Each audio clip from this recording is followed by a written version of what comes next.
နည်းနီးသွားလို့ရှေ့ကိုပြန်တိုးလာအောင်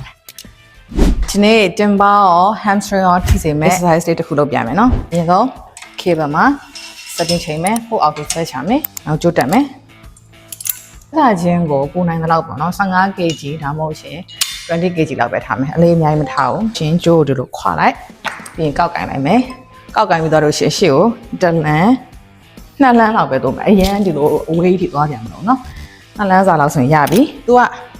RGL ပေါ့နော် Romanian deadlift နဲ့ပုံစံချင်းတူတယ်6ကျယ်ကတော့ Romanian deadlift လိုမျိုးပခုံးထန်နဲ့ကျင်းလို့မရဘူးပခုံးအကျယ်လောက်ပဲ6ကိုအားမယ်ကြောက်ရှင်တင်မအောင်နောက်ကိုတွန်းထောက်ဒူးကြီးကိုမချအောင်နော်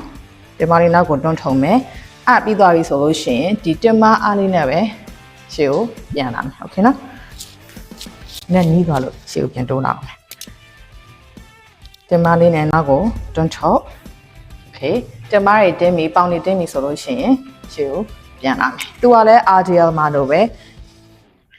ဒူးနည်းနည်းပဲ꿰တယ်ဆိုလို့ရှိရင် hamstring ကိုပို့ထိရယ်တင်မကိုပို့ထိခြင်းနဲ့ဆိုရင်ဒူးလေးနည်းနည်းလေးပို့꿰လိုက်အဲဆိုရင်တင်မကိုရောက်သွားနိုင်မယ်โอเคနော်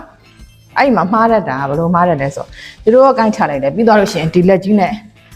မြန်ပြီးတော့ဒီလိုကြီးဆွဲဒီလက်ကြီးနဲ့ပြန်ပြီးတော့ဒီလိုကြီးဆွဲမထားအောင်နော်ဒီလိုကိုင်းချလိုက်ပြီးတော့ရှင်လူကပဲပြန်ပြီးတော့မတ်တက်ရမယ်လက်ကသူ့အတူပဲလိုက်လာနောက်ကနေโอเคအဲဆိုလို့ရှိရင်ရပါပြီ